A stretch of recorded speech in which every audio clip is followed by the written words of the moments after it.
It's Stevie J, and here we are back again with another recap of The Ultimate Fighter on Fox Sports 1. And this fight was probably the fight of the season so far. Raquel Pennington for Team Tate versus Jessamyn Duke for Team Rousey. But a little background before we get to that. We have to start out with the fact that Juliana Pena was trying to give everybody in the house a makeover. Now, personally, I could care less about it, but it does give Pennington a segue to talk about being out again, and she talks about how she's the biggest tomboy in the house and really isn't into all this girly dress-up stuff. So props to her on that one, but we move from there to the Green Valley Ranch and Spa, where they're doing a party for all the fighters from the house. They have Hooters girls there, they have catering, and they have what appears to be free drinks. Or at least, if they're not free, Dana White or Zuffa is picking up the tab.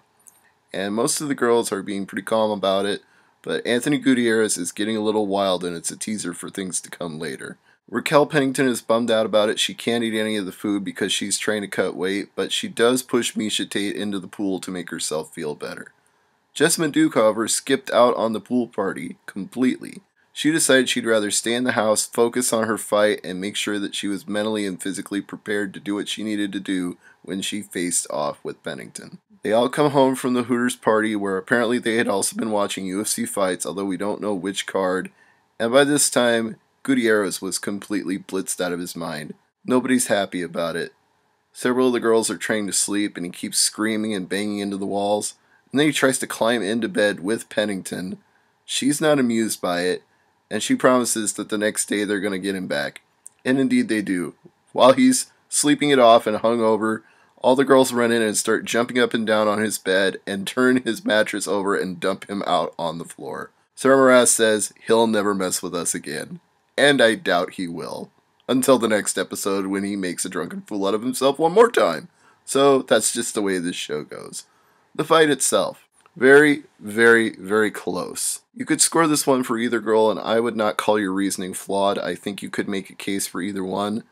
I liked Pennington's aggressiveness when she was going after her and getting in close with the distance and landing the jab and the hook. But I also liked the way that Duke was able to exercise control with her reach and grab a clinch and land knees, and especially in the third round, this did go to 3. Duke was really nailing her at the end of that round with the clinch and bloodied her up good, split her eyebrow right here. So I thought maybe that would be enough to sway the judges that she won the third round, but all three gave it 10-9 to Raquel Pennington, which made her the winner of the fight, and made Ronda Rousey very irate. When Miesha Tate tried to congratulate her on a good fight, she just said, "Fuck off." Well, that's Ronda Rousey for you. What else would you expect? She and Duke had a tearful hug, and Duke admitted that it was her own fault for not getting the finish when she had the chance to. Pennington was pleased that she got the win, but admitted it was an incredibly tough fight for her. Dana White personally congratulated them on both having a spectacular fight, told Tate to make the pick, and she chose Josh Hill to face Michael Wooten. So we'll see that fight next week on The Ultimate Fighter, but for now, Stevie J from Glove Up or Shut Up and everything else. Good night.